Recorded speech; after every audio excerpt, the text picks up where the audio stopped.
Assalamualaikum warahmatullahi wabarakatuh. Perkenalkan, nama saya Kevin Deska Jakradeswara dengan NIM 2233896. Saya akan menjelaskan tentang materi kuliah saya dari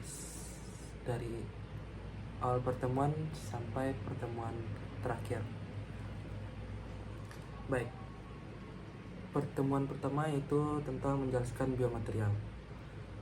Biomaterial adalah setiap substansi atau kombinasi bahan alami maupun buatan yang digunakan untuk sebagian waktu atau permanen untuk menggantikan jaringan atau fungsi organ dalam tubuh manusia tanpa menimbulkan reaksi toksik atau penolakan imunitas yang signifikan. Baik, ciri-ciri biomaterial yaitu 1. Biokompatibel, tidak menimbulkan reaksi toksik atau penolakan oleh sistem imun tubuh. Yang kedua, non-toksik, tidak menghasilkan zat berbahaya bagi tubuh. Yang ketiga, tahan terhadap degradasi biologis atau degradasi dengan aman.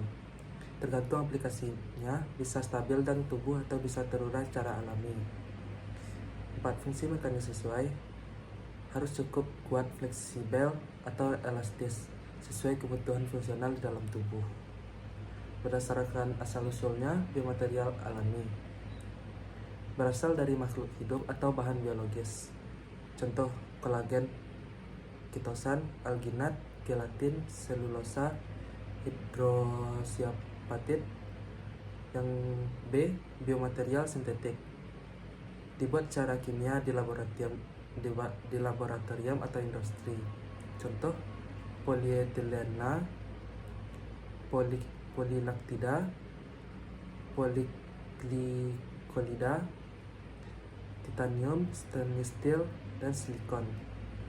Metalik biomaterial atau biomateri. Yang pertemuan yang ketiga yaitu metalik biomaterial. Metalik biomaterial adalah logam atau paduan logam yang digunakan dalam aplikasi medis karena kekuatan mekaniknya tinggi atau tahan korosi dan biokompatibel. Logam-logam ini banyak digunakan untuk implan tulang, sendi buatan, alat bedah, dan stensiakular. Karakteristik metalik biomaterial adalah kekuatannya tinggi, yang kedua tahan haus, yang ketiga tahan korosi, yang keempat biokompatibel, yang kelima mudah diproses. Baik, jenis-jenis logam yaitu titanium dan paduannya. Contoh, TI 6A1 strip 4V. Yang kedua, stainless steel. Contoh, 316L. Yang ketiga, kobalt chromium alloy, CO strip CR strip NO. Baiklah, selanjutnya yaitu pertemuan keempat yaitu polimer biomaterial. Polimer biomaterial adalah bahan berbasis polimer yang digunakan untuk berinteraksi dengan sistem biologis seperti untuk mendukung, mengganti, atau memperbaiki jaringan atau organ dalam tubuh manusia. Ciri-ciri umum polimer biomaterial adalah fleksibel, ringan, biokompatibel, dapat biodegradable, dan bisa sintetis atau alami. Contoh jenis polimer biomaterial adalah satu polimer alami, asalnya yaitu bahan biologis dari hewan atau tumbuhan. Contohnya kolagen, kitosan, alginat, dan gelatin. Yang kedua adalah polimer sintetik, asalnya dibuat secara kimia di laboratorium. Contohnya PLA atau polylactic acid. Yang selanjutnya PGA yaitu polyglycolic acid. Yang ketiga PLGA, campuran PLA dan PGA. Yang keempat PCl, dan yang kelima PEG. Kelebihannya adalah stabil, bisa dikontrol laju degradasinya. Dan selanjutnya biokeramik. Biokeramik adalah bahan yang tahan korosi, biokompatibel tinggi, keras dan rapuh, dan dapat bersifat bioinert. Contoh aplikasi biokeramik adalah hidroksiapatit, digunakan untuk pelapis implan logam agar bisa menyatu dengan tulang. Kelebihan dari biokeramik adalah biokompatibel dan tidak toksik, tahan korosi dan aus. Beberapa jenis mendukung pertumbuhan tulang tidak cocok untuk beban tinggi tanpa dukungan. Kekurangannya yaitu rapuh, mudah retak, sulit diproses dibanding logam atau polimer. Baik, selanjutnya yaitu komposit biomaterial. Komposit biomaterial adalah material yang terdiri dari 2 atau lebih jenis bahan. Biasanya gabungan dari polimer, logam, keramik, atau bahan alami yang dikombinasikan untuk menghasilkan sifat mekanik dan biologis yang lebih baik daripada bahan tunggalnya. Baik, selanjutnya struktur komposit biomaterial biasanya terdiri dari fase matriks, bahan utama yang mengikat. Yang kedua, fase penguat, bahan tambahan untuk memperkuat atau meningkatkan fungsi. Baik, selanjutnya proses manufaktur biomaterial plasma spray. Plasma spray adalah teknik pelapisan permukaan atau coating yang menggunakan plasma suhu tinggi untuk melebur material pelapis, biasanya dalam bentuk serbuk, lalu menyemprotkannya ke permukaan substrat seperti logam implan. Proses ini sangat umum digunakan untuk melapisi implan logam seperti titanium dengan bahan biokeramik seperti hidroksiapatit agar lebih bioaktif dan mampu berintegrasi dengan jaringan tulang. Prinsip kerja plasma spray adalah plasma ARC dihasilkan dari aliran gas, biasanya argon, hidrogen, dan nitrogen, yang dialiri listrik tegangan tinggi.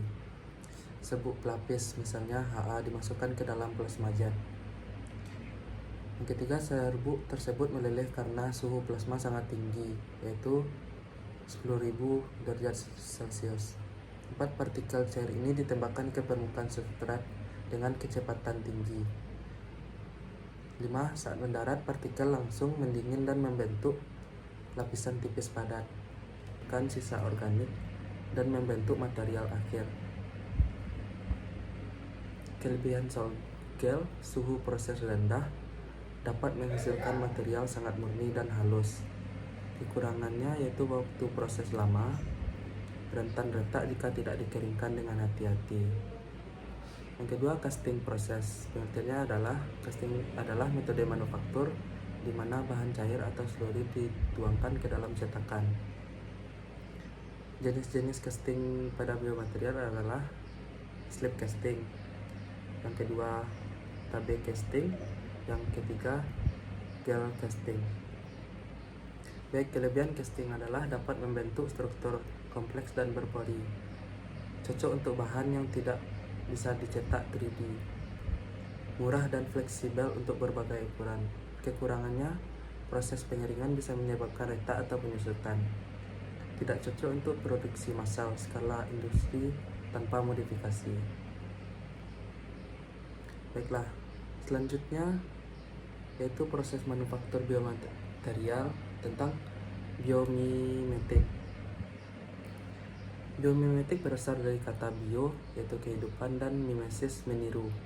Proses biomimetik adalah metode manufaktur biomaterial yang meniru proses alami dalam tubuh untuk menghasilkan material yang serupa dengan jaringan asli seperti tulang atau gigi.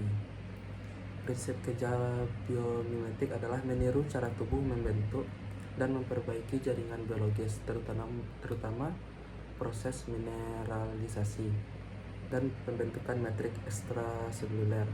Biasanya dilakukan dengan membiarkan material tumbuh atau mengendap secara alami dalam lingkungan yang menyerupai kondisi tubuh, misalnya larutan simulasi cairan tubuh, pH, suhu tubuh.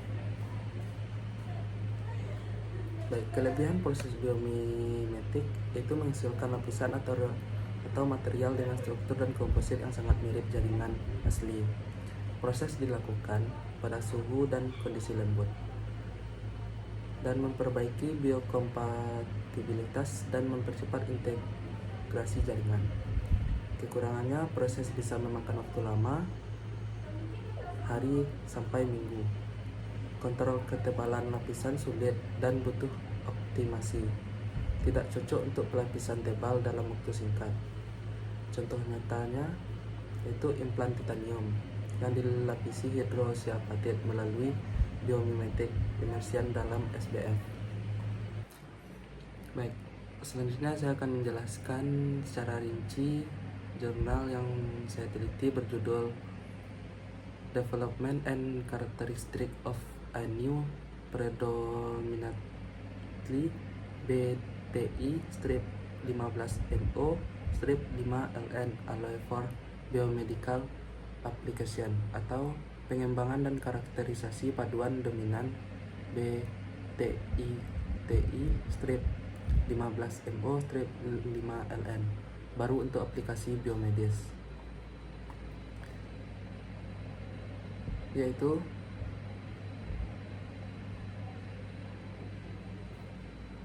tujuan penelitiannya yaitu mengembangkan paduan baru TI 15MO 5LN untuk aplikasi implan gigi dan ortopedi yang tidak toksik, stabil secara kimia, tahan korosi, memiliki sifat mekanik, dan mendekati tulang manusia.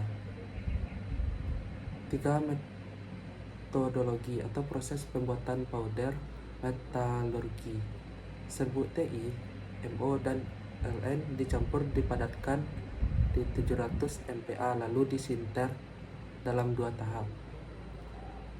780 derajat Celcius selama 60 menit, 1300 derajat selama 180 menit.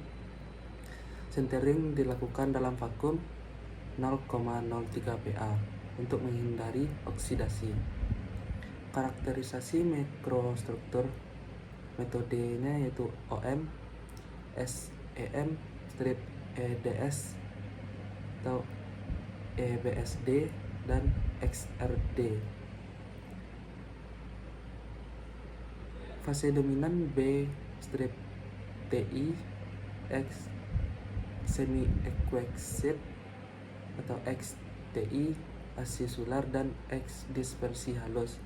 Komposisi homogen, porositas sangat rendah yaitu 0,5%. Dan selanjutnya uji mekanik. Kekuatan lentur yaitu 595 MPa, modulus elastisitas yaitu 80 GPa, kekerasannya yaitu 405 Hv atau 3,9 GPa. Uji pelepasan ion dan korosi. Media saliva buatan Ringer Herman, pH 6,5, 730 jam pada 37 derajat Celcius. Pelepasan ionnya TI yaitu 0,019 Wiki garis miring L titik cm pangkat 2 H. Laju korosinya imersi 0,529 WM per tahun. Elektrokimia yaitu 0,1 WM per tahun.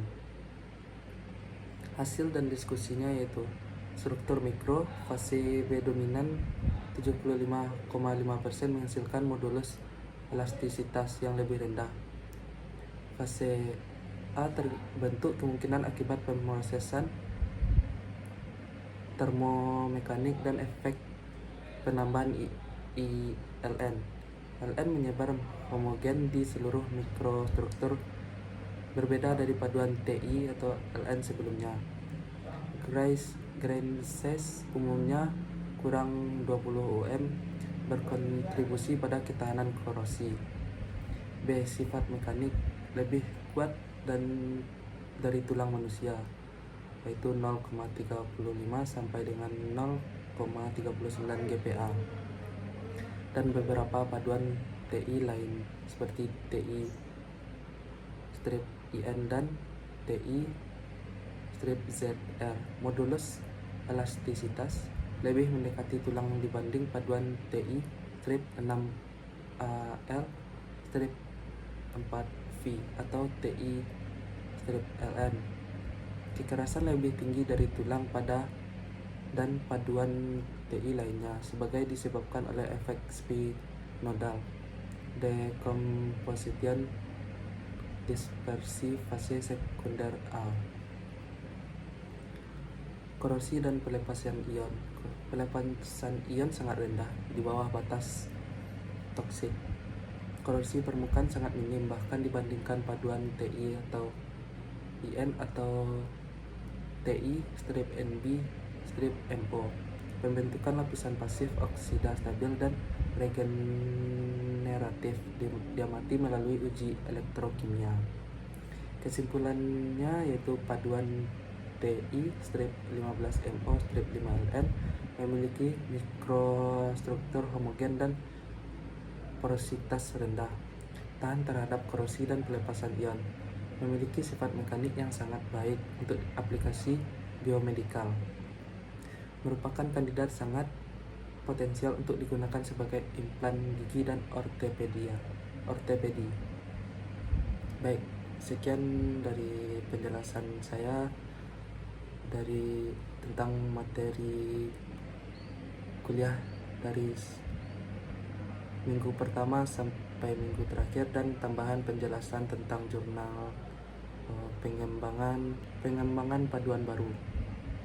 Baik, assalamualaikum.